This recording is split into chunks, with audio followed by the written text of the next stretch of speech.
So most Christians would say Jesus was God in the flesh. So if he was God in the flesh, they would say that he had to know, he had to be omniscient, he had to know all things.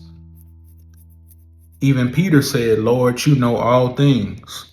So Peter said that Jesus knew all things. Now it's a problem because we know the Bible says that Jesus grew in grace and knowledge. He grew in knowledge or in wisdom. He had to grow in wisdom. He had to learn obedience. He had to learn obedience by what he suffered. So he had to grow in knowledge, which means he wasn't always all knowing because he had to grow in wisdom. He had to learn. But then Jesus said, no man knows the day or the hour. Jesus didn't know the day or the hour. He said, no man knows.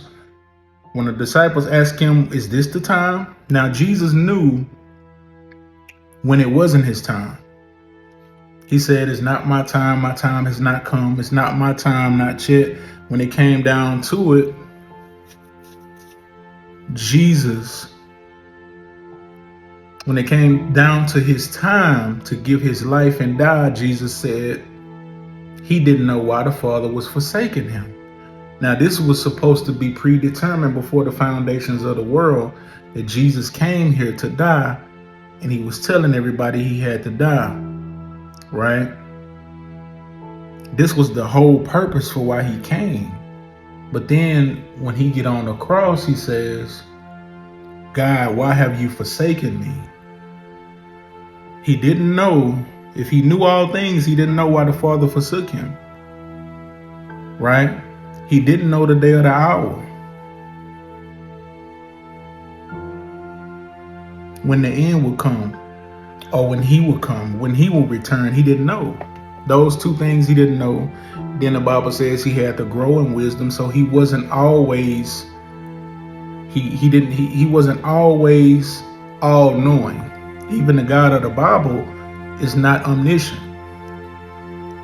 If God knows everything, even the Father in the Old Testament, he had to ask questions.